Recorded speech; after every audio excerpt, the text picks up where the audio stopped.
saatnya kita belajar kembali dengan putri kedua Rasulullah sallallahu alaihi wasallam, yaitu Ruqayyah. Ruqayyah, teman-teman, adalah adik dari Zainab bintu Muhammad sallallahu alaihi wasallam. Dan Ruqayyah, ya, ketika lahir, kala itu Rasulullah SAW berusia 33 tahun. Ya, jadi Rasulullah SAW belum diutus menjadi seorang nabi, Ruqayyah telah lahir ke dunia ini. Ya.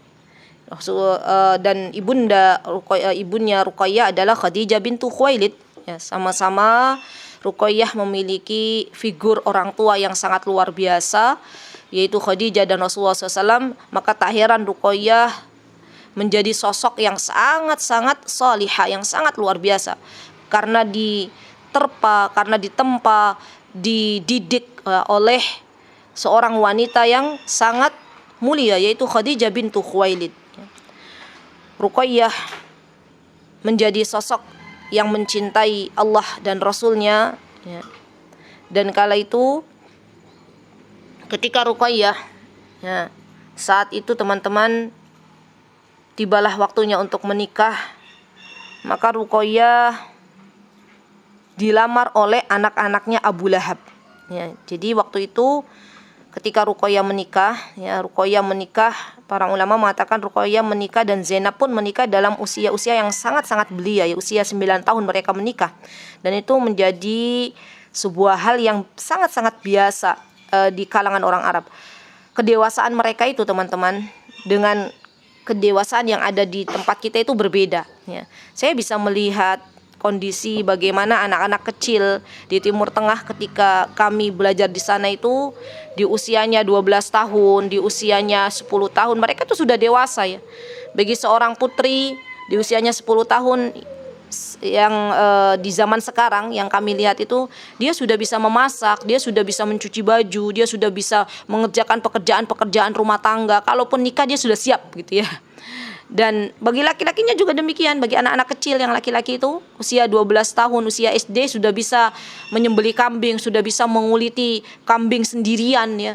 Sudah bisa diberikan amanah oleh ayahnya untuk pergi ke pasar, karena di Timur Tengah yang kami lihat itu tidak ada wanita-wanita yang berada di pasar, semuanya laki-laki, ya. Jadi nggak ada ibu-ibu tuh jualan, nggak ada. Ibu-ibu tuh dimuliakan, tempatnya di rumah dimuliakan, suami yang mencari nafkah, ibu-ibu yang menjadi tulang rusuk bagi suaminya, bukan menjadi tulang punggung, ya.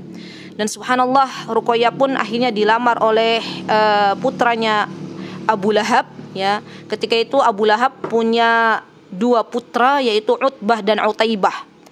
Dan Utbah dan Utaibah ini Abu Lahab lamarkan, ya, untuk kedua putri Rasulullah SAW, yaitu Ruqayyah dan Ummu Kulsum, ya. Jadi Ruqayyah punya adik namanya Ummu Kulsum. Nah, sama. Jadi Ummu Kulsum menikah dengan anaknya Abu Lahab juga. Jadi Ruqayyah menikah dengan anaknya Abu Lahab, adiknya juga sama menikah dengan putranya Abu Lahab.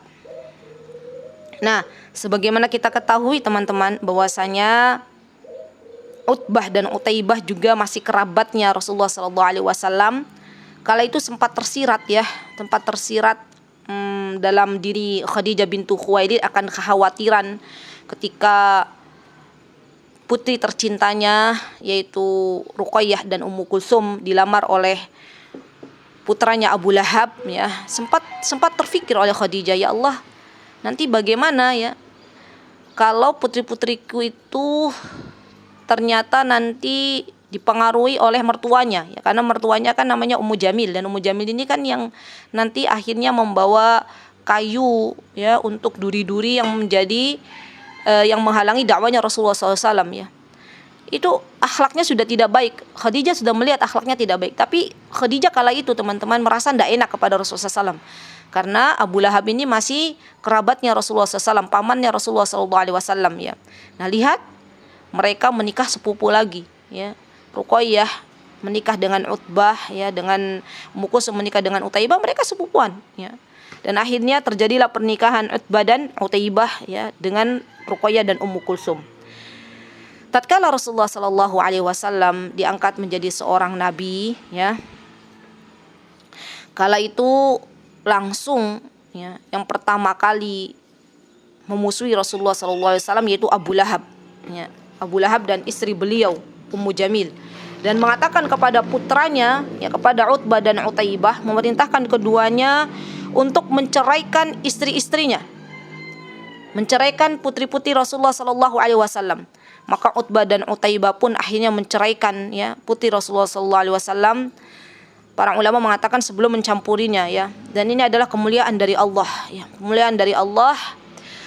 Akhirnya Ruqayyah dan Ummu Kulsum kembali kepada keluarga besarnya, ya, kepada Nabi kita Muhammad SAW dan ibunda tercintanya yaitu Khadijah. Dan subhanallah teman-teman, ketika mereka meninggalkan sesuatu karena Allah, ya, lihat, meninggalkan sesuatu karena Allah, Allah ganti dengan yang lebih baik lagi.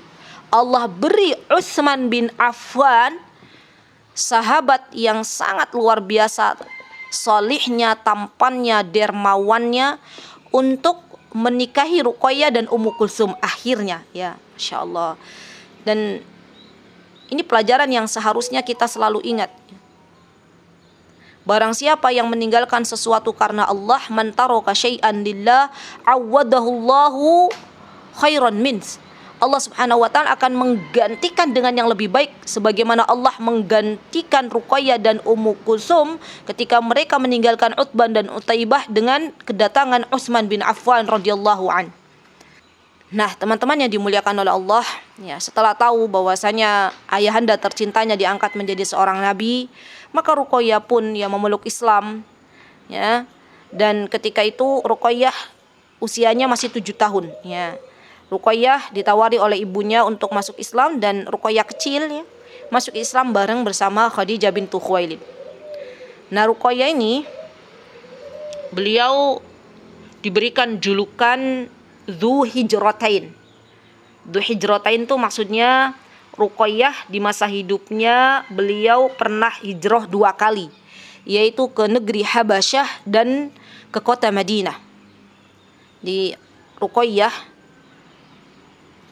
setelah menikah dengan Utsman bin Affan, ya, maka Rasulullah SAW memerintahkan kaum muslimin yang kala itu terdolimi oleh orang-orang kafir Quraisy, ya, maka Rasulullah SAW memerintahkan dari rombongan pertama untuk pergi ke Habasyah. Dan rombongan pertama ketika pergi ke Habasyah itu terdiri dari 12 orang kaum laki-laki dan 4 orang kaum wanita, yang di dalamnya ada Utsman bin Affan dengan istri tercintanya yaitu Ruqayyah, ya. Di Ruqayyah dan Utsman ini termasuk orang-orang yang pertama-tama berhijrah ke negeri Habasyah, ya. Nah, subhanallah teman-teman, Ruqayyah dan Utsman, ya, akhirnya membangun rumah tangga di negeri orang, yaitu di Habasyah, ya. Dan subhanallah, mereka berdua adalah sosok suami istri yang sangat-sangat romantis, ya, sebagaimana romantisnya Zainab dengan Abul As.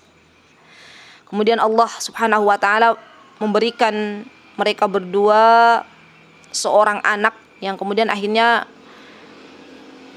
mereka menamai anaknya dengan Abdullah.